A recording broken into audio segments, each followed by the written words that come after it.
여호와의 분노의 매로 말미암아 고난 당한 자는 나로다.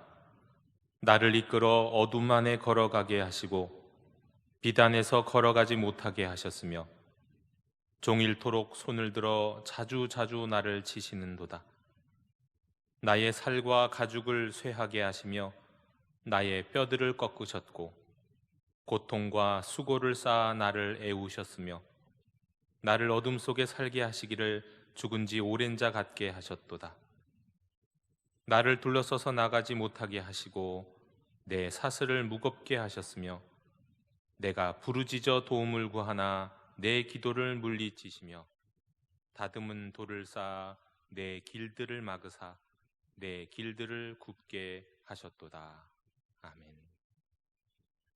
하나님, 우리 예수 그리스도께서 우리를 대신하여 우리가 가야 할 길을, 분노의 매질을 맞으며 어둠의 길을 걸으셨던 그 십자가의 길을 쫓아 따라가며 주님을 묵상하는 고난주간입니다.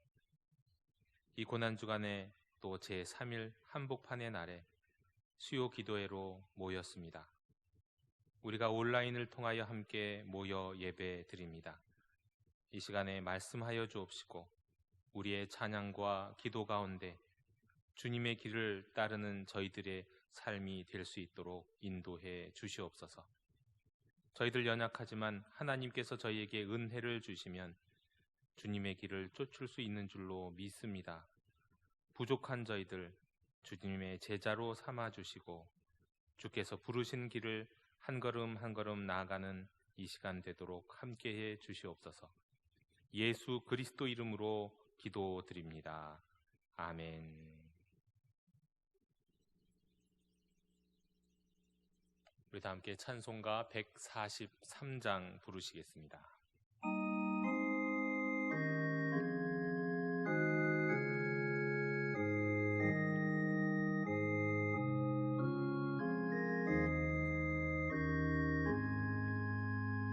웬 말인가 날 위하여 주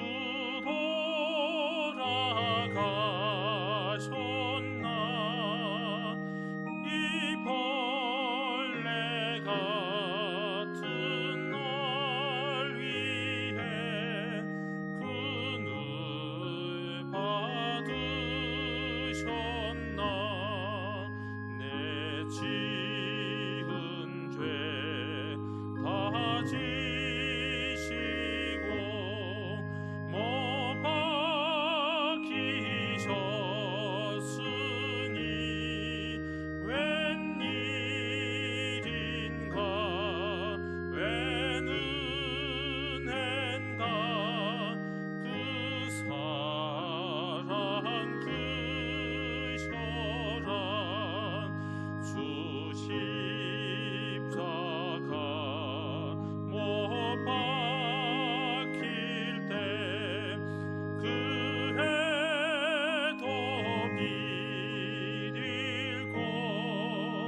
사랑의 하나님 감사합니다.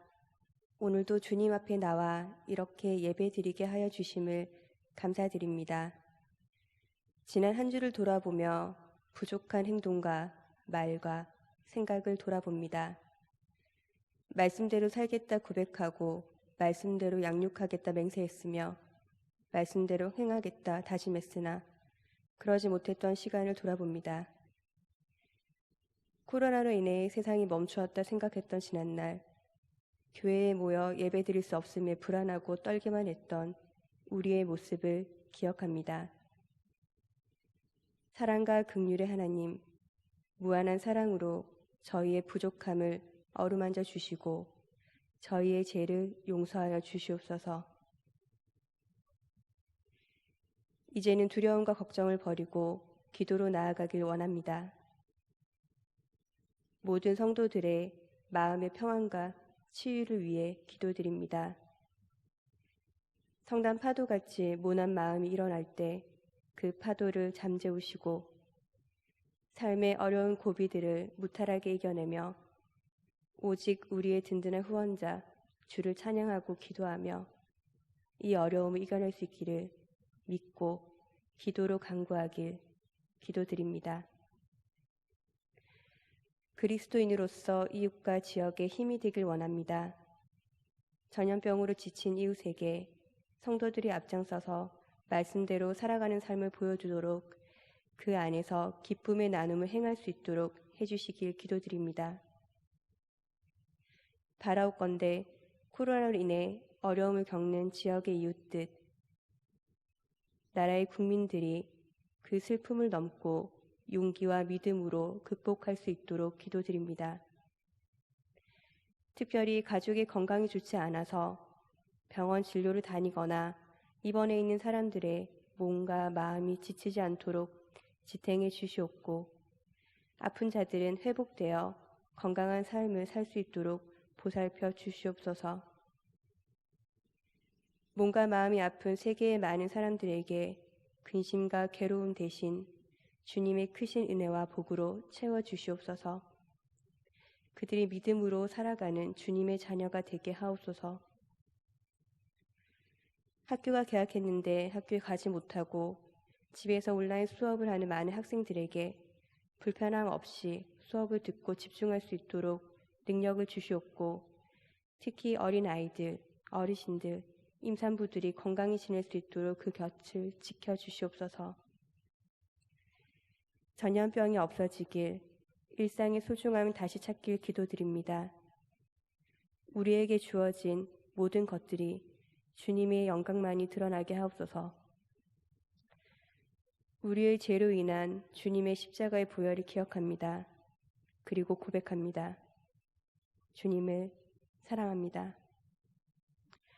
오늘 예배를 통하여 참된 기쁨을 누리게 하여 주시옵고 예배 가운데 주님이 주시는 쉼과 평화를 누리게 하시게 하옵소서.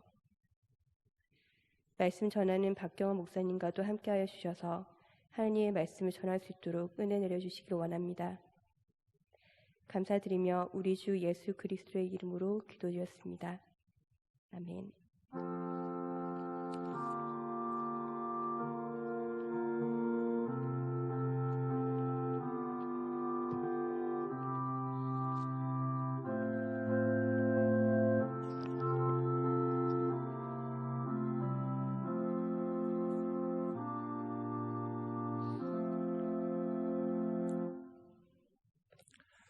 오늘 수요일 저녁 우리에게 주시는 하나님의 말씀은 시편 32편입니다. 시편 32편 1절로 11절의 말씀을 교독해서 읽도록 하겠습니다.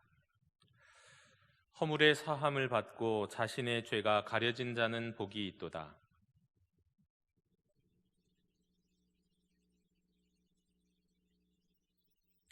내가 입을 열지 아니할 때에 종일 신음함으로 내 뼈가 쇠하였도다.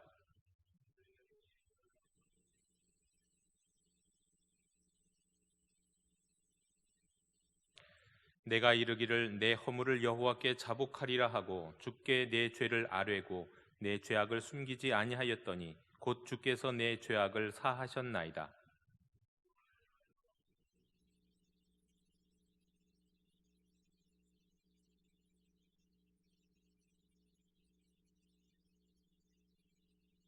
주는 나의 은신처이오니 환난에서 나를 보호하시고 구원의 노래로 나를 두르시리이다.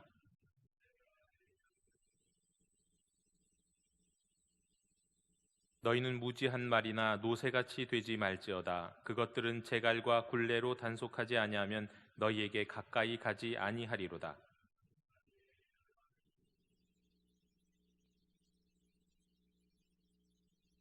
함께 읽겠습니다. 너희 의인들아 여호와를 기뻐하며 즐거워할지어다. 마음이 정직한 너희들아 다 즐거이 외칠지어다. 아멘. 오늘은 우리가 그동안 계속해서 시편을 나누고 있었기 때문에 계속해서 시편을 보도록 하겠습니다. 고난주간이기 때문에 우리가 고난주간 특별히 또 고난주간 예수님이 가셨던 그 발자취 길을 걸어가면서 예수님이 순환 앞에서 만났던 사람들 한 사람 한 사람 한 부류 한 부류를 만나면서 우리가 다시금 묵상하고 있습니다. 월요일에는 가룟 유다를 다시 보았고 그다음에 화요일에는 베드로를 그리고 오늘은 백부장을 다시 보았습니다. 그리고 이제 내일은 강도들을 보게 될 텐데요. 이런 과정 속에서 수요일도 고난주간에 관련된 말씀을 나누는 것이 맞겠다 싶었는데 32편을 읽어보니까 이것이 고난주간에 딱 적당한 시편이었습니다. 그래서 본래 계속 진행하던 대로 오늘 시편 32편을 같이 나누기를 원합니다. 시편 32편은 대표적인 시편에 나와 있는 시들 가운데서 대표적인 참회의 시편, 회개의 시편이라고 불려지는 시편에 해당이 됩니다. 7개가 있는데 그 중에서도 아주 대표적인 시편이 시편 32편입니다. 회개란 어떻게 하는 것인가? 이 회개를 가르쳐주는 시편입니다. 그래서 어떤 면에서는 회개하는 시편인 것 같은데 어떤 면에서는 회개란 이렇게 하는 거야 라고 가르쳐주는 시편. 그래서 또 어떤 면에서는 기도하는 것 같은데 어떤 면에서는 잠언처럼 교훈하는 시편이 이 시편 32편입니다. 잠언 28장 13절에 자기의 죄를 숨기는 자는 형통치 못하나 죄를 자복하고 버리는 자는 불쌍히 여김을 받으리라 라는 구절이 있는데요. 잠언하고 내용이 같습니다. 거의 같은 내용이 오늘 시편 32편입니다. 오늘 시편 32편은 우리가 가지고 있는 이제 개역개정 성경에서는 허물의 사함을 받고 자신의 죄가 가려진 자는 복이 있도다라고 이제 시작하죠. 네. 그런데 사실 이제 히브리 성경에서는 좀 다릅니다. 복이 있도다로 시작합니다. 이렇게 하면 말씀드리면 신약 성경에도 이렇게 비슷한 거 있는 거 여러분 아실 텐데요. 팔복이라는 게 그렇죠. 심령이 가난한 자는 복이 있나니 천국이 저희 것이며 그런데 원래 성경은 복이 있도다 심령이 가난한 자여입니다. 이 오늘 우리가 읽은 시편 32편도 복이 있도다 이런 사람은 복이 있다라고 얘기하면서 시작되는 시편이죠. 그래서 1절과 2절이 다 마찬가지입니다. 복이 있다. 허물의 사함을 받고 자신의 죄가 가려진 자. 2절에 복이 있다. 마음에 간사함이 없고 여호와께 정죄를 당하지 아니하는 자. 이것이 이제 오늘 시편의 말씀의 시작입니다.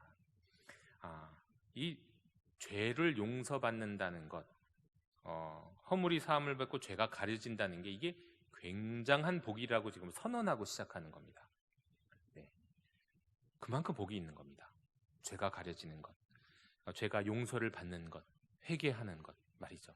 그런데 그 회개라는 게 대체 어떻게 하는 거냐? 조금 더 이제 구체적으로 오늘 시편 32편의 내용을 보도록 하겠습니다. 일단 1절에 보면 허물의 사함을 받고 자신의 죄가 가려진 자는 복이 있도다라고 말씀을 했습니다. 허물의 사함을 받고 자신의 죄가 가려진 자. 그러니까 허물의 사함, 용서함을 받는 것과 죄가 가려진 것이 같은 것이죠. 그게 이제 말하자면 회개고 참회이고 용서받는 겁니다. 그런데 여기 아주 작은 뉘앙스의 차이가 있습니다. 작은 게 아니라 굉장히 큰데요. 죄가 가려진다고 그랬지 죄가 없어진다고 하지 않았습니다. 그러니까 허물의 사함을 받는다는 게 용서함을 받는다는 게 어떤 거냐면은 죄가 가려지는 거지 죄가 없어지는 게 아니에요. 이걸 갖고 이제 말씀을 드리면 아주 대표적으로 여러분들이 잘 알고 계신 것이 마틴 루터가 종교개혁을 일으킬 때 무엇 때문에 무엇이 계기가 되어서 종교개혁을 일으키게 되었다고 알고 계십니까? 많이들 알고 계시죠? 이 정도는 뭐 면죄부라는 것 때문에 종교 개혁을 일으킨 아주 결정적인 원인이 됐다라고 알고 계실 거예요. 그런데 면죄부라는 말은 사실 적당한 말은 아닙니다. 면벌부라는 말이 적당해요. 그리고 요즘은 면죄부라고 신학적으로도 잘 말하지 않고 면벌부라고 얘기해요. 면죄는 뭡니까? 죄가 없어지는 거예요. 사실 죄 자체를 용서받는 건데, 사실 면벌부는 죄는 있어요. 근데 그것에 대한 벌을 용서받는 거예요. 이게 아주 큰 차이가 있죠. 우리가 이게 비슷한 내용이 사실은 이 기도 가운데도, 시편 가운데서, 회개 가운데서도 우리가 꼭 생각해야 될 부분입니다. 우리가 하나님 앞에 회개한다고 우리가 했던 죄 자체가 애초에 근본적으로 기억이 없어지는 게 아니죠. 어떻게 없어집니까? 없앨 수가 없어요. 이 우주에도 그건 흔적이 남습니다. 여러분 인터넷에 한번 댓글을 뭘 달거나 뭐 하나 멘트를 달면, 여러분 무슨 그게 어떤 사이트에선 없어질 수 있어도 결코 그게 없어질 수 없다는 거 아시나요? 우린 지구상에 있는 그 넷망 어딘가에 그것이 기억되고 있다는 거 아시나요? 그 사이트에 어디인가는. 그리고 이 인터넷 넷망에서 어떻게 사라졌다 할지라도 사실은 이 우주가 기억을 하고 있습니다. 말 한마디도 그래요. 그런데 우리가 지은 죄가, 우리가 과거에 지었던 무엇인가가, 행동이 어떻게 없어집니까? 내가 누굴 때렸습니다. 그래 하나님께 정말 진심으로 회개 기도했어요. 하나님 용서해 주셨어요. 예? 근데 내가 때린 사실이 없어지냐고요? 때린 사실은 분명히 죄지 않습니까? 잘못 아닙니까? 그 사실이 없어지는 게 아닙니다. 다만 그것에 의한 영향, 그것으로 인한 벌, 그러니까 면벌부와 같이 말하자면 죄가 가려지는 것이지 죄가 사라지고 없어지는 게 아니라는 겁니다. 우리가 회개 기도할 때 사실은 우리가 이런 것을 알고 기도해야 하는 겁니다. 그래서 우리는 함부로 또 죄를 지을 수도 없는 겁니다. 하나님이 우리를 용서해 주신다는 확신이 있다 할지라도, 그리고 그것을 경험했다 할지라도, 그러나 또 우리가 함부로 죄를 또 지을 수 없는 이유는 죄는 사라진 게 아니에요. 기억된다는 거예요.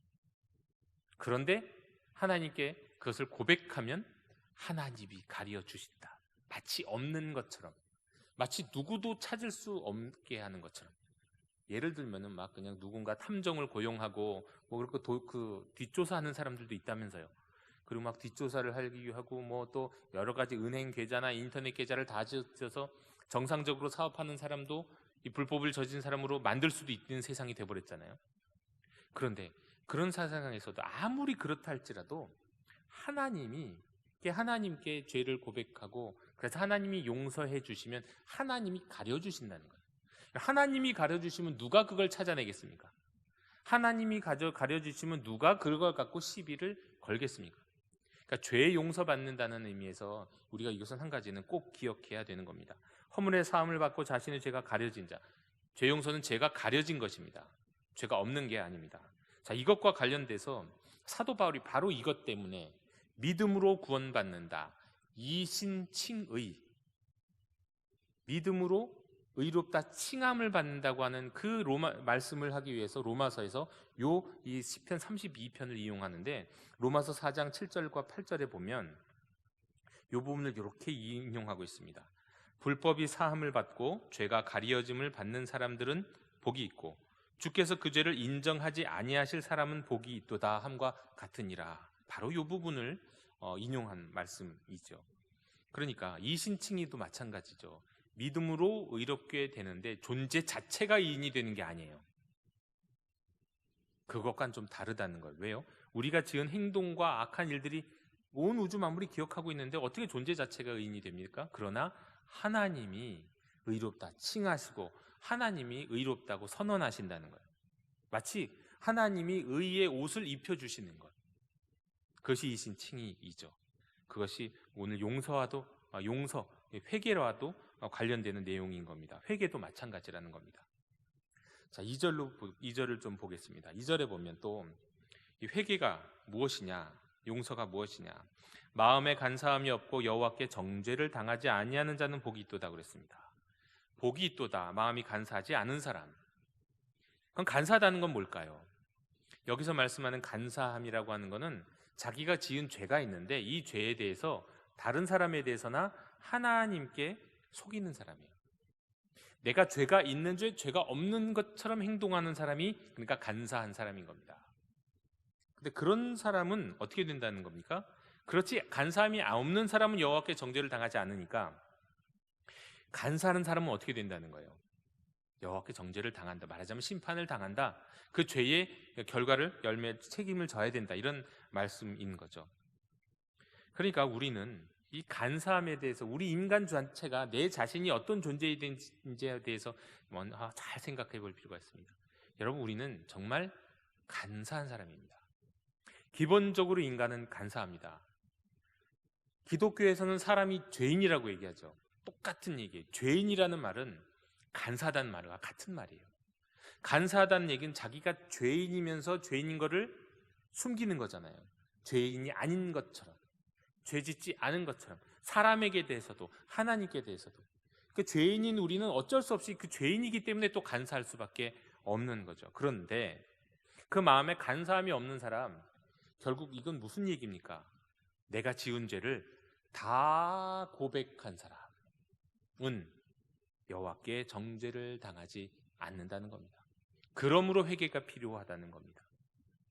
정죄당하지 않는다는 말은 어떤 말씀일까요? 정죄라고 하면 죄의 값을 달게 받는다는 거예요. 그 죄의 책임을 지우신다는 거예요. 그런데 정죄를 당하지 않는다? 그러면 그 죄가 용서받았기 때문에 죄가 없는 것처럼, 죄인이 아닌 것처럼 우리를 대접해 주신다는 거죠. 그러니 그게 얼마나 복된 인생입니까? 그러니까 복된 인생이 되기 위해서는 두 가지를 꼭 해야 되는 겁니다. 그 하나님 앞에서 허물의 사함을 받아야 되는 거예요. 나의 허물을 용서받아야 돼요. 또 2절에서는 마음에 간사함이 없어야 된다는 겁니다. 간사함이 없기 위해서는 하나님께 내 죄를 없는 것처럼 말하지 말고 하나님께 다 고해야 한다는 겁니다. 하나님께 말씀드려라. 네. 그러면 그 사람은 정죄당하지 않는다, 심판받지 않는다는 말씀입니다. 그래서 그런 사람은 복된 사람이라고 오늘 말씀하고 있습니다. 여러분, 이 세상에서 우리 사람이 누릴 수 있는 수많은 기쁨이 있죠.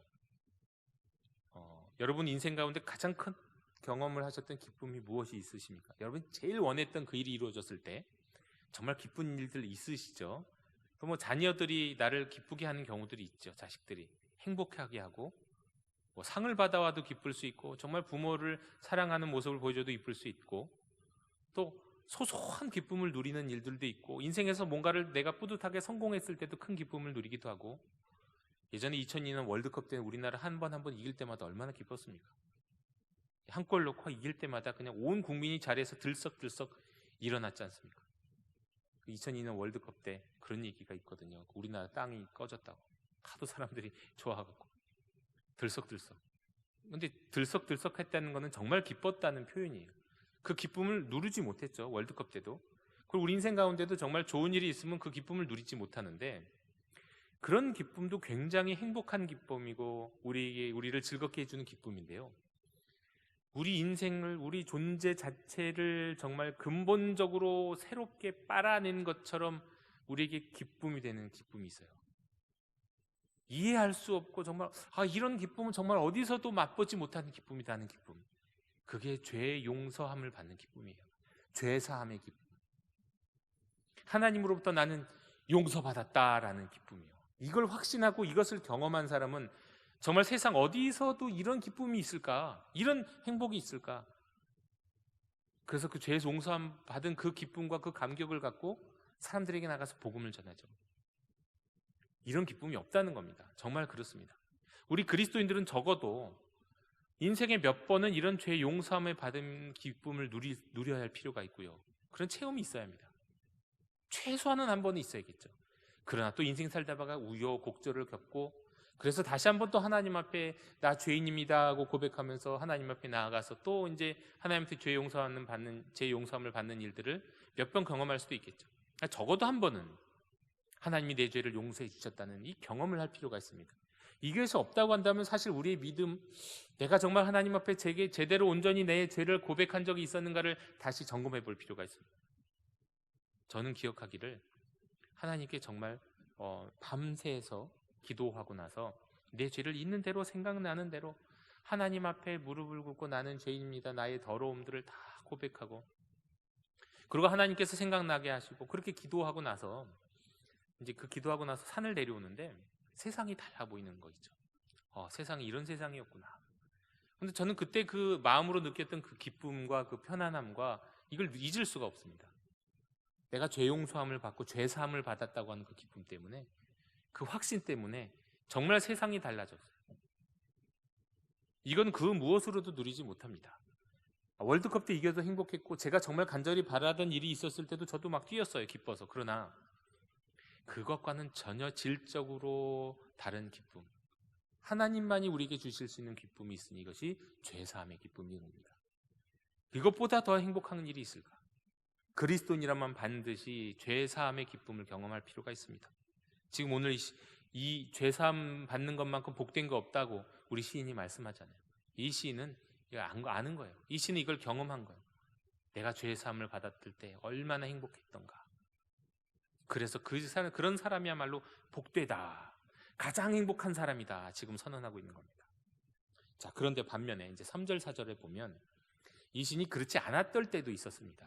3절에 보면 내가 입을 열지 아니할 때 종일 신음함으로 내 뼈가 쇠하였도다. 입을 열지 않았다는 게 뭘까요? 내가 잘못을 인정하고 고백하지 않았다는 뜻입니다. 그때 또 어떤 일이 있었는지 4절에 주의 손이 쥐야로 나를 누르오니 내 진액이 빠져서 여름 가뭄에 마름같이 되었나이다.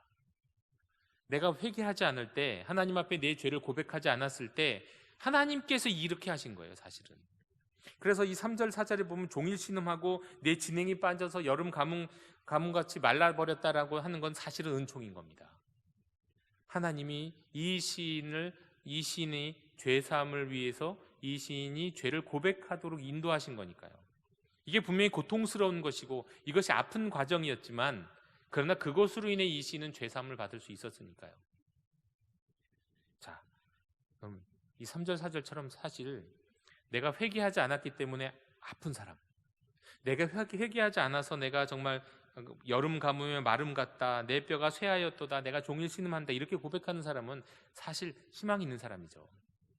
회개는 안 하더라도 회개하지 않았기 때문에 이런 상황을 경험하는 사람이면 이 사람은 영적 민감성이 있는, 감수성이 있는 거예요. 죄에 대한 민감성이 있는 거예요. 아직 이 심령이 영혼이 화석처럼 굳은 게 아닌 겁니다. 그러니까 희망이 있는 사람이죠. 우리도 그렇습니다.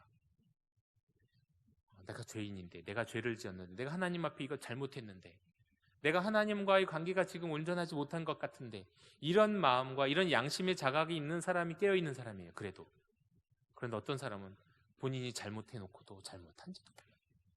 하나님 앞에서도 그렇고 다른 사람 앞에서도 그렇고 내가 함부로 말하고 누군가를 피해를 주고 누군가를 괴롭히고 비방을 하고, 또 하나님 앞에서도 내가 정직하지 못한 일들이 굉장히 많았는데도 불구하고 나는 하나님의 아들이야, 난 하나님의 딸이야, 그냥 떳떳한 사람이 있다면 그 사람은 이 양심이 화석이 된 거예요. 그러나 3절 4절에서처럼 그래도 내가 잘못한 무엇이 있다고 하나님 앞에서 내가 종일 신음하고 내가 죄로 인한 고백 때문에 하나님 앞에서 고민하는 것, 이건 굉장히 좋은 것입니다. 그리고 희망이 있는 사람입니다. 여러분, 다른 것 때문에는 고민하면 그것이 우리를 괴롭히죠. 내가 돈이 없어서, 내가 건강하지 못해서, 그렇죠? 또 부도의 위기도 있을 수 있고요. 누군가가 직장에서 나를 괴롭히는 사람이 있고요. 원수가 나를 괴롭혀서 그것 때문에 고민하면 그거는 정말로 그야말로 내가 마르는 거고 내 건강을 갉아먹는 것이지만, 내 안에 있는 죄, 하나님 앞에 다 고백하지 못하고 인정하지 못했던, 말씀드리지 못했던 죄 때문에 내가 그것 때문에 괴로워한다면 그거는 행복한 겁니다. 그 사람을 상하게 하는 게 아닌 거예요. 오히려 그를 건강하게 만들고 그를 깨끗하게 하는 그런 어떤 고통인 겁니다. 지금 시인은 3절과 4절과 같은 고통을 경험했었던 겁니다. 내가 하나님 앞에 자백하지 않았을 때, 내가 입을 열지 않았을 때 이런 일이 있었다는 겁니다. 잘못을 인정하지 않고 고백하지 않았더니 정말 나도 모르게 신음했다는 거예요. 내 뼈가 쇠했다는 겁니다. 여러분, 우리가 이것을 꼭 기억해야 됩니다. 괜히 아프고 괜히 마음이 우울하고 또 뭐가 내가 하고 있는 일이 뭔가 잘 안 되는 것 같고 도대체 내 인생이 왜 이렇지 하면서 내 인생의 갈 길을 잡지 못할 때 잘 생각해 보세요. 잘 들여다보세요. 모든 경우가 다 그렇다고 말씀드릴 수는 없지만 일단 한번 잘 들여다보십시오. 내가 나와 하나님의 관계가 지금 온전한가? 대개의 경우 우리가 인생을 헤매는 경우는 하나님과의 관계가 틀어져서 그렇습니다. 그럴 때 우리 인생이 답답하고 갈 길이 분명히 보이지 않아요. 그럴 때 무엇을 해야 될까요? 나와 하나님 관계가 틀어졌다고 생각될 때는 무엇 때문에 틀어졌겠습니까? 하나님 앞에 자백하고 하나님께 아뢰지 못한 죄, 하나님 앞에서 숨기고 있는 죄 때문에 그런 거예요. 그 죄를 드러내고 하나님 앞에 다 드러내고 말씀드리고 그리고 하나님 앞에 용서를 받아야 돼요. 그러면 어떻게 됩니까? 하나님과의 관계가 회복됩니다. 하나님과의 관계가 회복되면 세상에서 내가 가는 길, 나의 갈 길도 어떻게 될까요? 그때 길이 열리는 거예요. 일단 눈앞에 보이는 것은 열리지 않을 수도 있습니다만 내 안에 마음에 확신이 들고 믿음이 생기죠. 그래, 내 앞에 아직 막혀 있어. 하지만 하나님이 함께 하심으로 난 그거를 넘어갈 수 있어. 하나님이 내 앞에 아직은 막혀 있어. 그러나 앞을 막으셨으니 뒤라도 열어주시겠지. 하나님과의 관계가 회복되면, 믿음이 회복되면 그렇게 되는 겁니다. 그래서 우리는 항상 하나님과 내 어떤 나의 마음의 상태, 내 영혼의 상태를 점검하면서 하나님과 나의 관계를 점검해야 되고, 하나님과 나의 관계가 잘못되었은 것을 느낄 땐 우리는 우리의 죄를 더 깊이 생각하고 성찰하고 하나님께 나아가서 입을 열어서 내 허물을 여호와께 자복하리라, 자복해야 하는 겁니다. 그렇게 될 때 우리의 영혼이 평안해지고 세상은 줄 수 없는 우리는 기쁨을 누리게 됩니다. 오늘날 우리 기독교가 잃어버린 것 중에 하나가 가만 생각해 보니까 그건 거예요. 죄사함의 기쁨을 잃어버렸습니다. 언제부턴가 교인들이, 그리스도인들이 누리지 못하고 있는 기쁨이 죄사함의 기쁨이에요. 하나님께 죄의 용서함을 받은 그 기쁨을 누리지 못하고 있어요. 왜 그럴까? 대체 왜 그럴까? 사는 게 살만해서 그런 것일까? 왜 그럴까? 전 어렸을 때도 보면 항상 조금은 심각할 정도로 그랬던 것 같아요. 좀 강박관념이죠. 하나님 앞에 또 잘못했다. 하나님 죄송해요. 좀 강박관념을 갖고 하나님 앞에 너무 자주 가서 하나님을 불편하게 해드렸던 적도 있었던 것 같은데, 저도 언젠가부터 성인이 되면서 자꾸 회개하고 하나님 앞에 자복하는 일이 줄어드는 느낌이 들어요. 목사인 저도. 왜 그럴까? 왜 그럴까? 우리가 영적으로 깨어있지 못한 겁니다. 민감하지 못하는 거, 예민하지 못한 거예요. 적어도 세상 많은 것에 대해서는 예민할 필요가 없는 경우가 많죠. 네. 너무 예민하면 피곤하죠. 괴롭죠. 그러나 그래도 우리가 죄에 대해서는 예민할 필요가 있어요. 물론 마틴 루터는 죄에 대해서 너무 지나치게 예민한 진짜 강박증 환자였어요. 정신 히스테리 환자였어요. 죄에 대해서는. 그러나 하나님께서 그 죄를 용서해 주신다는 그 용서의 죄사함의 체험을 경험한다면 해방이 된 거죠. 여러분, 우리도 하나님 앞에, 우리가 하나님께 처음 돌아왔을 때는 말하자면 우리 그동안에 살아갔던 모든 삶의 어떤 죄악들, 하나님의 뜻과 상관없이 살았던 그 죄악들을 다 하나님께 자백하면서 고백하면서 죄사함을 경험합니다.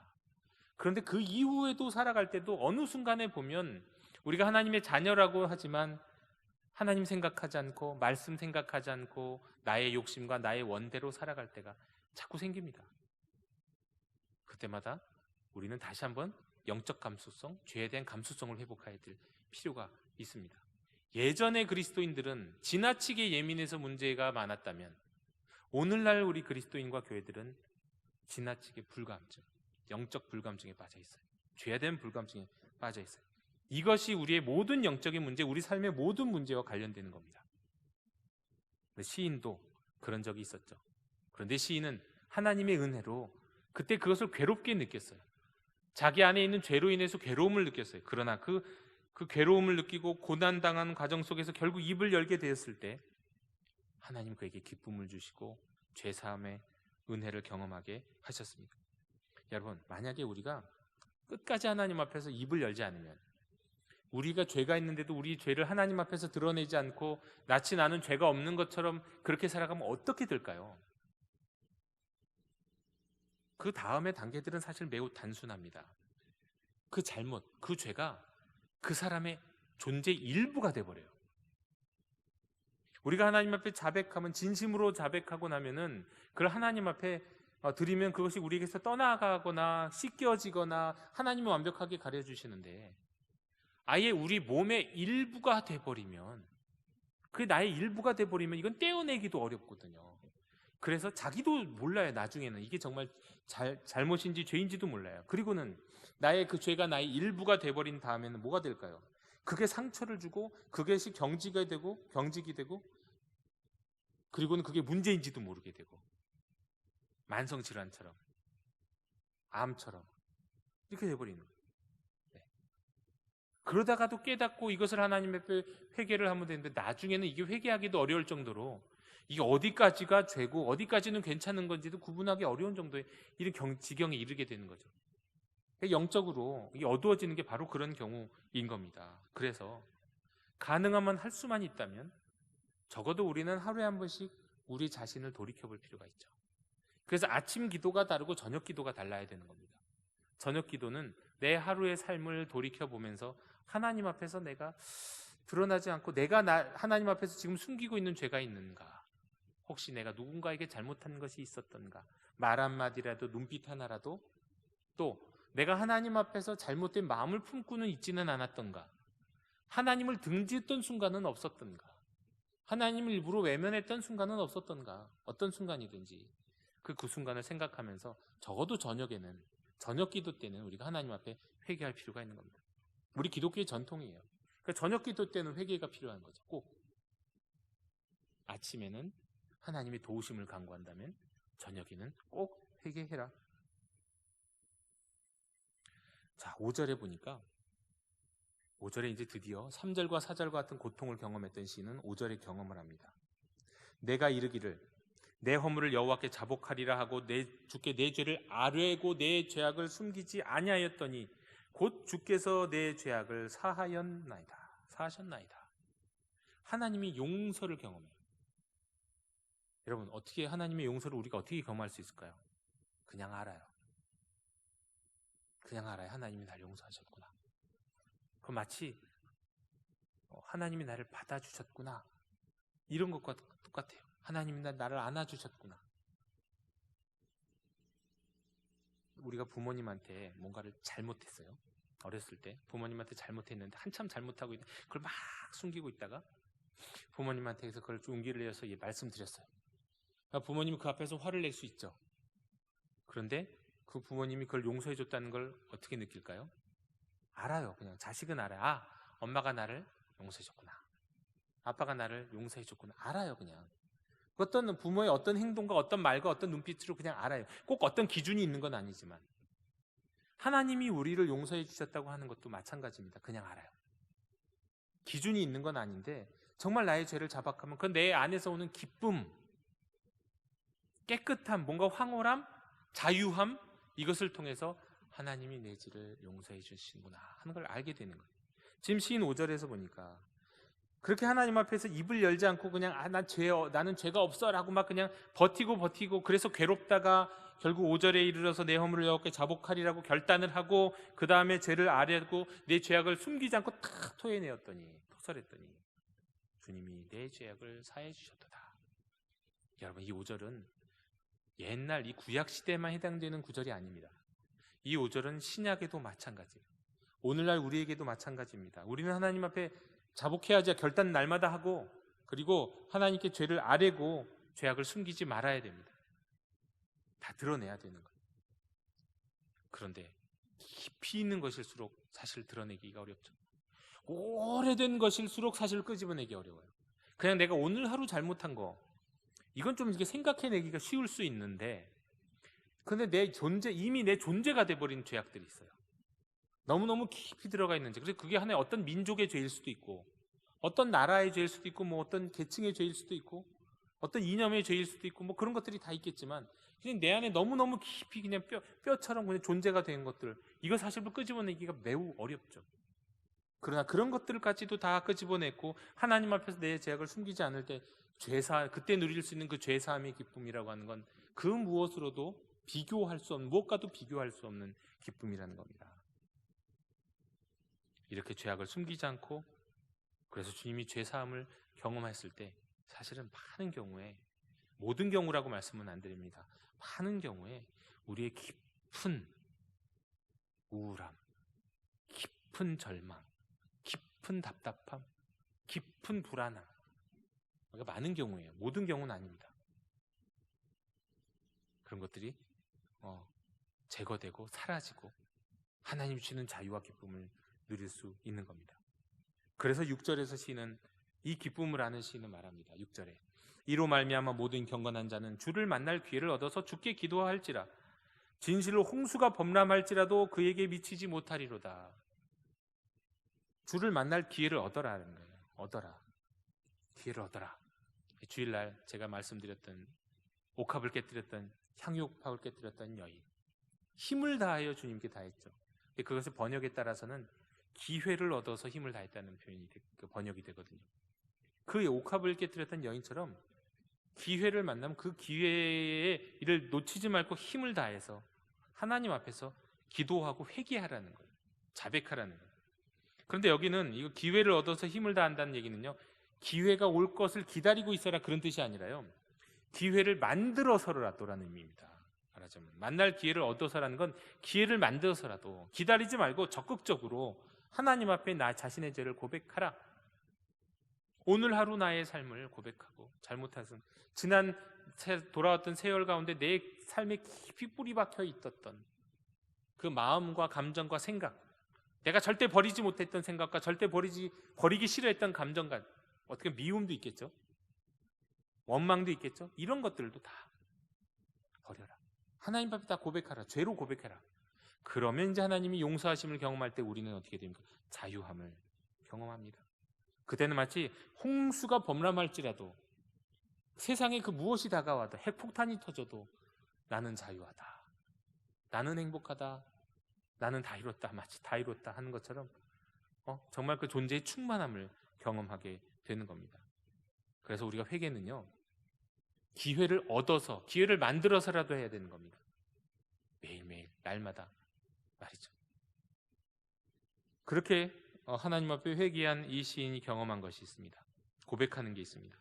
주는 나의 은신처이오니 환난에서 나를 보호하시고 구원의 노래로 나를 두르시리이다. 주님이 나의 은신처가 되신대요. 내가 죄가 있을 때는 불안했습니다.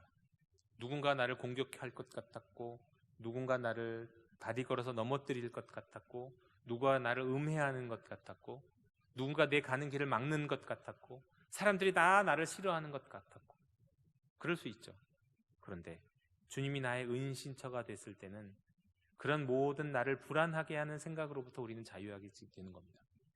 주님이 은신처가 되셨기 때문에, 주님이 나를 보호해 주시기 때문에 내가 그전에 가졌던 모든 잘못된 생각들, 과하고 예민했던 것들, 이런 것들로부터 우리가 자유하게 되는 거죠. 그래서 평안을 누리게 되는 겁니다. 평안. 전쟁 중에서도 평안인 거예요. 당장 내일 큰 일이 있는데도 하나님 앞에 죄 사함을 경험하면요, 당장 내일 어떤 큰 일이 있어도 마음이 평안한 거예요. 8절에 내가 내 갈 길을 가르쳐 보이고 너를 주목하여 훈계하리로다. 9절에 너희는 무지한 말이나 노새같이 되지 말지어다. 그것들은 제갈과 굴레로 단속하지 아니하면 너희에게 가까이 가지 아니하리로다. 이 8절과 9절은 가만히 읽어보면 이게 시인의 말인지 하나님의 목소리인지 조금은 분명하지 않습니다. 보통은 시인이 하는 얘기라고들 해요. 그런데 가만히 보면 하나님이 하시는 말씀이라고도 볼 수는 있을 것 같습니다. 여하튼 내가 내 갈 길을 가르쳐 보이고 너를 주목하여 훈계하리로다.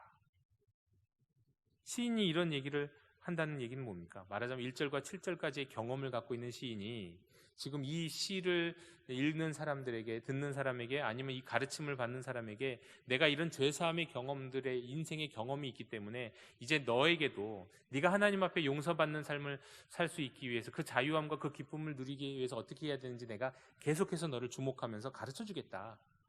시인이 이렇게 얘기하는 것일 수도 있고, 아니면 하나님께서 내가 내 갈 길을 가르쳐 보이고, 그러니까 하나님께 용서받은 사람, 이미 용서받은 자에게 주님이 하시는 말씀일 수도 있죠. 내가 내 갈 길을 가르쳐 보이고 너를 주목하여 훈계할 것이다. 죄사함을 받은 사람에게 말입니다. 근데 저는 시인보다는 하나님의 음성으로 듣는 게 전 더 와닿는 것 같아요. 죄 용서함을 받은 사람에게 주시는 하나님의 음성. 내가 내 갈 길을 가르쳐 보이고 너를 주목하여 훈계하리로다. 죄 사함은 어떻게 보면요, 과거의 일 아닌가요? 과거가 정리된 것 아닙니까? 어떻게 보면 그렇죠. 그러니까 과거와 지금 현재까지가 하나님 앞에서의 모든 문제가 정리되고 하나님과의 관계가 회복된 거예요. 그게 죄 사함이죠. 그런데 그렇게 과거가 완전히 정리되고 회복됨으로 인해서 그 다음부터 하나님이 우리에게 주시는 은혜가 뭐냐? 미래. 이제 내가 내 갈 길을 가르쳐 보이고 보여주겠다.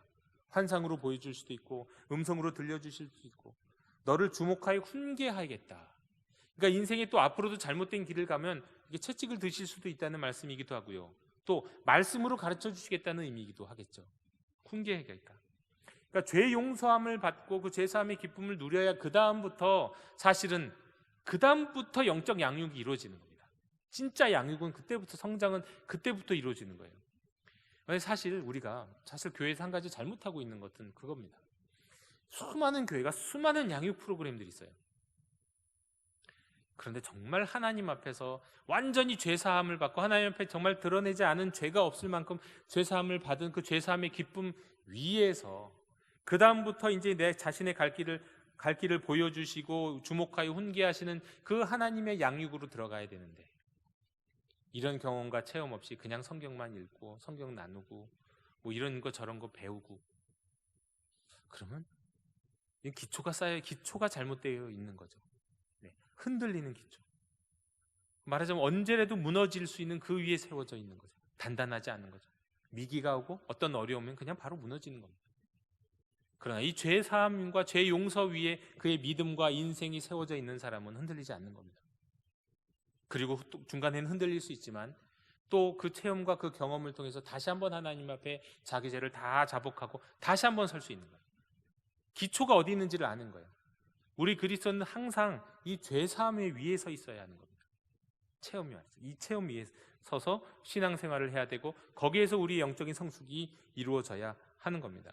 그렇지 않고 성경을 읽고 그렇지 않고 신앙서적을 읽고 그렇지 않고 뭐 이런저런 신학적 토론과를 수없이 많이 한다 한들 무익한 겁니다. 무익해요. 공허한 것이고요. 이런저런 양육을 받고 뭐 제자 훈련을 받고 신학교도 갈 수 있죠. 그러나 이 죄사함이 없는 경우에는 다 무익한 겁니다. 10절입니다. 시인은 또 이렇게 고백합니다. 악인에게는 많은 슬픔이 있으나 여호와를 신뢰하는 자에게는 인자하심이 두루리로다. 인자하심이 두루리로다. 여러분, 여기서 악인이 누구일까요? 누군가를 해하는 사람일까요? 예수 믿는 것을 핍박하는 사람들일까요? 코로나를 퍼뜨린 사람이 있는지 모르지만 그런 사람이 있다면 그런 사람들일까요? 여기서 악인은 자기 죄를 인정하지 않는 사람이에요. 자기 죄를 고백하지 않는 사람이, 그게 악인입니다. 여러분, 악인의 특징은 자신이 죄인인데 죄인이 아닌 것처럼 행동하는 자가 악인이에요. 굳이 누군가를 히틀러가 정도 되거나 김일성 정도 되거나 이래야 악인이 아닌 겁니다. 살인자가 되어야 악인이 아닌 거예요. 강도가 되어야 악인이 되는 게 아닙니다. 자신이 죄인임에도 불구하고 죄인이 아닌 것처럼 사는 자. 그런 인생은 자신 안에 죄가 있는데도 그 죄가 해결이 되지 않았으니까 결국 그 죄로 인한 정죄를 받게 돼 있어요. 그것이 심리적으로도 없고 삶의 상황 속에서도 일로도 실제적으로 일어날 수 있죠. 그러니 그 인생에는 무엇이 많겠습니까? 많은 슬픔이 있는 거죠. 그러나 악인이 아니라 자기의 죄를 하나님 앞에 다 고백한 사람은 정죄받지 않죠. 여호와께서 정죄하지 않으시니까. 물론 삶에 어떤 어려움이야 있겠죠. 그러나 그건 정죄받는 어려움이 아닌 거예요. 하나님과 함께하는 어려움이, 하나님이 나의 든든한 백이 되셔서 내가 감당하는 어려움이, 주님과 동행하며 겪는 어려움이기 때문에 그것이 그를 넘어뜨리지 못합니다. 그러므로 우리는 악인이 되어서는 안 되겠죠. 악인에 머물러서는 안 되겠죠. 죄를 고백해야 합니다. 기도해야 되는 거예요. 회개 기도를. 또 시편에 보면 10절에 여호와를 신뢰하는 자에게 인자하심이 두루리로다. 여호와를 신뢰하는 자는 누구를 말하는 겁니까? 고백하는 사람. 하나님께 자기의 죄를 드러내고 고백하는 사람. 이게 믿음이죠. 이게 하나님을 신뢰하는 거죠. 믿는다 하면서 하나님께 자기 죄를 고백하지 않는 사람이 믿는 걸까요? 믿음은 고백하는 거예요. 왜? 하나님은 그것을 다 용서해 주실지 알고 고백하는 겁니다. 그게 믿음이에요. 그렇게 여호와를 신뢰하는 자에게는 인자하심이 두루린다고, 보호하시고 안아주시고 하나님의 사랑 안에서 살아간다고 말씀하고 있는 겁니다. 그리고 11절에 이렇게 말씀합니다. 너희 의인들아 여호와를 기뻐하며 즐거워할지어다. 마음이 정직한 너희들아 다 즐거이 외칠지어다. 여기서 의인들은 누굽니까? 의인들은 악인의 반대죠. 그러니까 의인과 악인의 차이가 여기서 분명해지는 겁니다. 선한 일을 하고 악한 일을 하고 뭐 이런 차원이 아니에요. 윤리적 차원이 아니에요. 어떤 이념의 차원이 아니에요. 하나님 앞에서, 사람 앞에서 자신의 죄를 갖고 정직한 자, 죄 있는 죄, 죄 없는 척, 그게 아니라 죄가 있으면 죄를 하나님께 다 드러내고 고백하는 자, 말씀으로 말해요. 하나님께 말로 얘기하고 고백하는 거예요. 드러내서 얘기하는 거예요. 그런 자들이 의인이다라는 거예요. 왜 이들이 의인이 됩니까? 이들이 존재가 의인이 되나요? 아니죠. 이신 칭의와 똑같습니다. 믿음으로 의롭게 되는 건데 의롭다고 칭함을 받는 거죠. 그들이 하나님 앞에 고백하는 그 믿음, 하나님이 용서해 주실 것이라고 하면서 하나님은 내 죄를 다 받아주신다, 사해 주신다는 그 믿음으로 다 드러내서 이 모든 게 다 죄입니다, 나의 죄입니다 라고 고백하는 그 믿음, 그 믿음으로 하나님 앞에 나가면 하나님이 그 죄를 어떻게 하신다고요? 1절에 가리워 주시는 거죠. 가리워 주시는 거. 그 죄를 가려 주시는 거예요. 그래서 더 이상은 그 죄가, 내 과거의 잘못이 그 사람을 휘두르지 못하도록, 그리고 그 죄로 인해서 또 외부에서 원수 마귀가 공격하지도 못하도록, 그 죄를 누군가가 막 들고 파갖고 그걸 갖고 나를 해하지 못하도록, 그래서 나가 불안하지 않도록 우리를 죄로부터, 죄를 가려 주시면서 그 모든 정죄로부터 우리를 보호하신다는 겁니다. 그러므로 의인들아, 하나님 앞에 죄를 다 고백한, 죄 사함을 경험한 너희들아 여호와를 기뻐하면서 즐거워하라. 마음이 정직한 너희들아 다 즐거이 외칠지어다. 그렇습니다. 의인은, 하나님 앞에 죄를 다 고백한 사람은 그렇게 11절처럼 고백하게 되어 있습니다. 마음이 기쁘거든요. 좀 할렐루야가 나오거든요. 아, 이 세상이 이런 곳이었구나. 내 안에 있는 죄가 다 사라지니까, 하나님이 다 감춰주시니까 행복한 세상이었구나, 살만한 세상이었구나. 야, 당장 내일 갚아야 할 돈이, 빚이 이렇게 많은데도 내가 오늘 하나님 앞에 죄의 용서를 받으니 이렇게 기쁠 수가 있구나. 이것은 의인들, 하나님 앞에 죄 사함을 받은 사람들만이 경험할 수 있는 것입니다. 자, 오늘의 시편 이 32편을 좀 정리하고 나아가기를 원합니다. 시편 32편은 이것은 회개시라고 말씀드렸습니다. 참회시라고 말씀드렸어요. 그런데 오늘 말씀은 이 시편 32편은 이렇게 말씀하는 겁니다. 하나님의 백성들에게 있어서는 가장 필요한 것은 하나님의 용서다라는 거예요. 이걸 가르쳐주고 계세요. 그것이야말로 복된 것이다. 하나님의 용서를 경험하고 하나님의 용서를 받기 위해 하나님 앞에 나아가는 삶, 세상에 이것보다 복된 삶은 없다. 어떤 직분을 갖게 되고 교회 안에서도 누군가로부터 인정받는 이런 거 말고요. 이것도 뭐 소소한 기쁨은 맞겠지만, 그러나 용서받는 것, 이것보다 더 큰 기쁨은 없고 이것보다 더 중요한 우리 신앙의 토대가 없다는 거예요. 그리스도인은 어떤 사람입니까? 용서받은 자입니다. 그것이 우리의 정체성이에요. 당신은 어떤 사람입니까? 나는 예수 그리스도를 통해 하나님께 용서받은 자입니다. 이렇게 말할 수 있을 때 가장 행복한 거죠. 또 아까도 말씀드렸지만 우리 기도의 문제, 우리 인생의 여러 가지 문제, 우리 기도가 안 되는 문제, 기도가 막히는 문제, 우리 인생에서 자꾸 답답한 일들이 생기는 많은 문제는 하나님과의 관계를 점검해 봐야 돼요. 그런데 그 하나님과의 관계의 문제는 결국 죄의 문제예요. 항상 우리가 생각해야 됩니다. 혹시 나의 삶에서 이렇게 답답하고 뭔가 문제가 있을 때, 내가 원하는 일이 이루어지지 않고 내가 기도가 이루어지지 않을 때 꼭 생각해야 될 것은 뭐냐? 내 죄의 문제가 무엇이 있는가? 내가 하나님 앞에서 숨기고 있는 게 뭐냐? 그러니까 여러분 이걸 생각하셔야 되는데요. 죄 고백한다고 할 때 죄의 문제 그러면 내가 하나님 앞에 뭐 잘못한 게 있나? 이런 차원으로 생각하면 조금은 유치한 문제예요.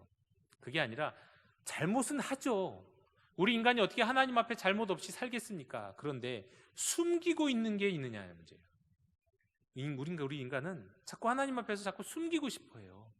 아담과 하와가 자신들이 지은 죄로 인해서 자신의 몸을 숨기고 싶었던 것처럼, 그건 어떻게 보면 우리 죄인된 우리의 습성이에요. 자꾸 숨기고 싶어. 난 죄인 아닌 것처럼.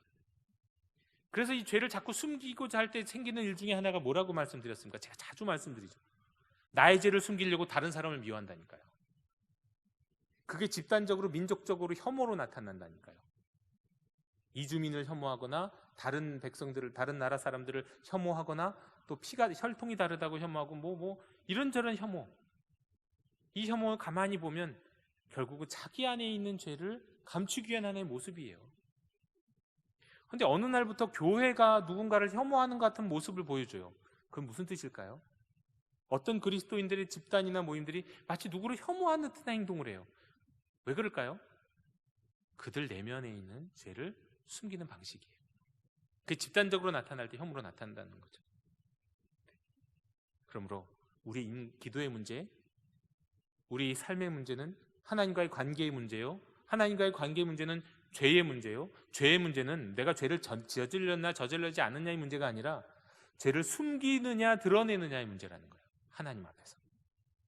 우리 항상 하나님 앞에 기도할 때 우리의 죄를 드러낼 수 있도록 성령께서 역사하시도록, 또 하나님 앞에서 나의 이것이 정말 죄가 아니라고 막 숨겨놓고 이건 죄 아니에요라고 말하고 싶은 우리의 모습들도 다 내려놓고 내가 잘못했습니다, 용서해 주십시오, 회개하는 그런 삶을 살아야 할 필요가 있습니다. 그리고 우리가 또 여기서 확실히 확인하게 되는 것이죠. 기도는, 특별히 회개하는 기도는, 하나님께 부르짖는 기도는 회개로부터 시작돼야 되는 겁니다. 회개함 없이 하나님께 울부짖는 기도가 가능할까 싶어요. 가능합니다. 어떤 경우에는 정말 이게 습관이 돼갖고 주여 외치면 눈물부터 나는 분들이 계세요. 그런데 회개는 아니야. 그냥 자신의 삶이 그냥 서러워서 기도하는 거예요. 근데 진짜 하나님께 울부짖는 성경적 기도는 서러워서 기도하는 게 아니라, 서러워서 우는 게 아니라 하나님 앞에 나의 죄를 드러내면서 그것 때문에 울어야죠. 그렇게 하나님 앞에 자복하고 회개한 다음부터 울부짖어야죠. 하나님 앞에 간구하고. 그럴 때 기도가 달라지는 거예요. 그러니까 내 기도가 왜 이루어지지 않는가 가만히 생각하면 왜 내 죄를 내가 하나님 앞에 숨기고 있었다는 거예요. 이것을 우리가 기억해야 됩니다. 만약에 우리가 죄가 없다고 우리의 죄를 숨기고 나는 죄인이 아니라고 얘기하면 그거는 우리 자신을 속이는 거고요. 또 우리 죄를 사하시는 하나님을 속이는 거예요. 더 이상 하나님을 속일 수도 없는 분이요, 속지 않으시는 분이요, 속여서도 안 되는 분이죠.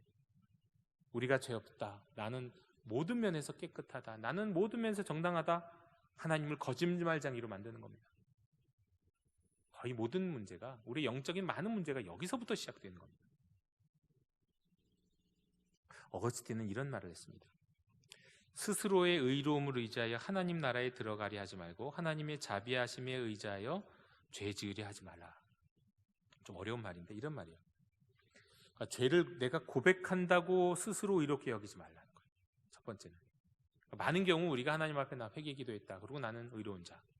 그래서 사실은 제가 목회자로서 되게 고민되는 순간이 뭐가 있냐면, 주일마다 요즘은 우리가 그 온라인 예배를 드리면서 일부 예배 형태를 가져와서 뭘 합니까? 참회 기도가 있죠. 회개 기도, 고백의 기도의 시간이 있습니다. 그런데 이게 꼭 필요한 시간이면서 목회자인 제 자신에게는 이게 또 굉장히 고민되는 시간이에요. 왜 그러냐면, 요 짧은 시간 요거 하나님 앞에 고백했다고 해서 나는 하나님 앞에 다 죄를 고백했다고 생각하면 안 될 텐데, 사실 그 너무 짧잖아요. 회개 기도하기에는 일주일에 기도를 다 드리는 분들도 많은데 일주일 만에 처음으로 회개하는 분들이 모르긴 몰라도 대부분일 텐데, 우리 교인들 가운데. 그런데 너무 짧잖아요. 예배 시간 때문에 그것 길게 할 수도 없잖아요. 근데 마치 이게 그야말로 면벌부처럼 면벌부처럼 이 기도했으니까 나는 이제 깨끗해졌어라고 생각하면 어떡하지 하는 고민이 되는 거예요. 이게 다가 아닌데, 이 시간은 분명히 있어야 하는 거지만 말이죠. 그러니까 우리가 죄를 고백했다고 난 끝났다, 난 할 만큼 했다 하고 스스로를 의롭게 여기지 말라. 어거스틴이 그렇게 얘기한 겁니다. 그리고 또 한편 하나님이 쉽게 용서하실 것이라고 단정하지도 말라는 거예요. 이게 무슨 말씀이냐면, 여러분, 우리가 죄를 고백하면, 우리 죄를 드러내면, 숨기지 않으면 당연히 하나님 용서해 주시죠. 하지만 그건 결코 쉬운 일이 아닙니다. 아니, 하나님께 믿고 고백하라고 해놓고 그게 쉬운 일이 아니라는 건 도대체 무슨 말입니까? 말이 안 되는 말 아닌가요? 내 논리적으로 말이 안 돼요. 그런데 쉽지는 않으리라는 거예요. 왜 그렇습니까? 주님이 우리의 죄를 용서하시기 위해 하신 일이 뭡니까? 십자가잖아요. 근데 그 십자가가 쉬운 거냐고요. 십자가의 그 놀라운 구속의 은혜의 사건이 그게 쉽게 일어난 일이냐는 거예요. 얼마나 오랜 인류의 역사 속에서 그 한 시점을 하나님이 그 한 시점에 그 예수님을 보내셔서 그 일을 이루셨는데 그게 쉬운 일이냐는 거예요. 독생자 외아들을 보내셔서 그 수치를 당하고 고난을 당하게 하셨는데 그게 쉬운 일이냐는 거예요. 우리가 그것을 통해서 죄사함을 얻는 것인데, 우리가 물론 하나님 앞에 죄를 드러내면 다 용서를 받지만 진심으로 드러내면, 그러나 그건 결코 쉬운 일은 아니다. 마치 자동으로 이루어지는 것처럼 생각하지 말라는 겁니다. 만약에 우리가 이것을 놓치고 죄의 용서를 위해서 구한다고 하고 기도한다고 하면 너무너무 값싼 은혜, 하나님의 자비와 은혜를 너무 당연시 여기는 그런 우를 범하게 되는 겁니다. 여러분, 회개해야죠. 날마다 하나님 앞에 정직하게 나아가야 됩니다. 하지만 그것이 너무 일상적인 일이 되어서 진지하지 않아지고 얄팍하게 되고 그리고 심지어는 무의미한 순간이 돼서는 안 된다는 거예요. 차라리 날마다 회개하는 것이 그렇게 될 수 있다면 날마다 회개하지 말아버리세요. 하지만 회개를 기도를 할 때는 정기적으로 하고 진지하게 하셔야 됩니다. 날마다 안 하셔도 진지하게 하셔야 돼요. 가능하면 날마다 그래야 되겠지만 그것이 너무 일상이 되고 너무 무의미한 시간이 되고 너무 얄팍한 시간, 값싼 은혜의 시간이 되지 않기 위해서인 겁니다. 그리고 회개에 있어서 가장 중요한 한 가지가 뭘까요? 하나님 앞에 자백하는 자세는 뭘까요? 하나님, 내가 이것을 잘못했습니다라는 자세는 뭐냐면 그 행동으로부터 돌이키는 마음으로 자백해야 되는 거예요. 내가 잘못했다. 제가 새벽 기도 묵상 때 그런 말씀을 드렸는데요. 가룟 유다가 베드로보다 나은 점이 하나 있었다고 말씀드렸습니다. 물론 이건 하나의 묵상이고 너무 또 이걸 진지하게 생각 안 하셔도 좋을 수는 있는데, 가룟 유다가 베드로보다 나은 점이 뭘까요? 가룟 유다는 자기가 잘못한 것을 안 다음에 뭘 했죠? 적어도 받은 은 30을 갖다 줬어요. 이것도 하나의 회개의 모습이에요. 하나님 앞에 회개하지 않은 것은 문제지만, 그러나 이것은 잘못했다는 것을 하나의 시인한 행동이죠. 근데 베드로는 뭐 했나요? 혼자 울었잖아요. 끝. 그리고 숨어버렸어요. 주님이 부활하셔서 나타날 때까지. 그런 면에서는, 어떤 면에서는 유다가 베드로보다 나은 점도 있다는 거예요. 유다가 잘했다는 건 아니지만. 그러니까 회개는 하나님 앞에 내가 나의 죄를 용서함을 구할 때는 내가 하나님 이거 잘못했습니다. 이게 나의 죄입니다. 내가 숨기고 있던 죄입니다라고 고백할 때는 내가 다시는 그 일을 하지 않겠습니다. 또는 내가 그 짓을 한 것을 되돌려서 지금이라도 되돌리겠습니다. 이런 행동까지 나오는 것이 회개예요. 진짜 회개라는. 그래서 회개는 값싼 은혜가 되지 않으려면 그냥 말로만 끝이는 것이 아니라 말에서 나오는 우리의 삶, 돌이킨 삶이 나타나야 한다는 거예요. 그렇게 될 때 하나님은 우리에게 정말 세상이 줄 수 없는 큰 기쁨을 주십니다. 자유함을 주십니다. 만족함을 주십니다. 적어도 우리가 그리스도인이라면, 우리가 한 예수님 믿는 사람이라면, 십자가를 믿고 부활을 믿는 사람이라면 다른 모든 기쁨은 못 누려봤다 할지라도요, 죄사함의 기쁨만은 누려야 하지 않겠습니까? 그리고 그 죄사함 위에서 우리의 믿음을 쌓아가야 하지 않겠습니까? 목사라는 직분이 이것을 보증하는 것 절대 아닙니다. 우리 교회 안에는 여러 직분이 죄사함을 체험하고 경험하고 정말 하나님 앞에서 진짜 용서받았다는 그것을 보증하는 건 아니에요. 그런 것, 이런 것, 저런 것, 여러 가지 형식적인 것 다 버려두고 하나님 앞에 한 사람으로서, 어린, 말하자면 길 잃은 양으로서 죄사함을 경험해야겠습니다. 그 죄사함의 삶을 누려야만 하겠습니다. 그것이 우리가 정말 그리스도인답게 살아가는, 오늘 시편 이 32편에서 시인이 우리에게 주는 가장 중요한 핵심적인 메시지입니다. 이 말씀 믿고 이 말씀 의지하고 이 말씀대로 살아가는 우리 형제 자매님들이 다 되시기를 주님의 이름으로 축원합니다. 이 시간 우리 말씀을 기억하면서, 오늘 시편 32편의 말씀을 기억하면서 우리 잠시 조용히 기도하시겠습니다.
하나님 아버지, 저희가 하나님 앞에 정직하게 자복할 때에, 우리 속에 숨겨져 있는 죄를 다 드러낼 때에 결코 우리를 거절하지 않으시고 우리의 죄를 용서하심을 믿습니다. 주님, 저희가 죄 없다 하면서 자신을 속이고 하나님을 속이는 사람, 그러면서 하나님을 거짓말쟁이로 만드는 자가 되지 않도록 인도해 주시옵소서. 우리가 그리스도인으로서, 하나님의 자녀로서 적어도 이 죄사함의 기쁨을 경험하고 죄사함 위에 우리의 믿음을 세워가는 자들이 될 수 있도록 인도해 주시옵소서. 주님, 우리가 고난주간 주님이 걸어가신 발자취를 함께 따라가고 있습니다. 주님의 발자취를 한 발자국 한 발자국 따라가면서 또 그 가운데 성경에 나와 있는 인물들을 만나면서, 그러면서 또한 우리 안에 있는 숨겨져 있는 죄를 보게 해 주옵시고 하나님 앞에 고백하게 하시며 그로 인해 그 죄로부터 자유하고 죄가 가리워진 인생, 복된 인생이 될 수 있도록 인도해 주시옵소서. 예수 그리스도 이름으로 기도하오며 이제는 주님이 가르쳐 주신 기도를 함께 드리오니, 하늘에 계신 우리 아버지, 아버지의 이름을 거룩하게 하시며 아버지의 나라가 오게 하시며 아버지의 뜻이 하늘에서와 같이 땅에서도 이루어지게 하소서. 오늘 우리에게 일용할 양식을 주시고 우리가 우리에게 잘못한 사람을 용서하여 준 것 같이 우리 죄를 용서하여 주시고 우리를 시험에 빠지지 않게 하시고 악에서 구하소서. 나라와 권능과 영광이 영원히 아버지의 것입니다. 아멘.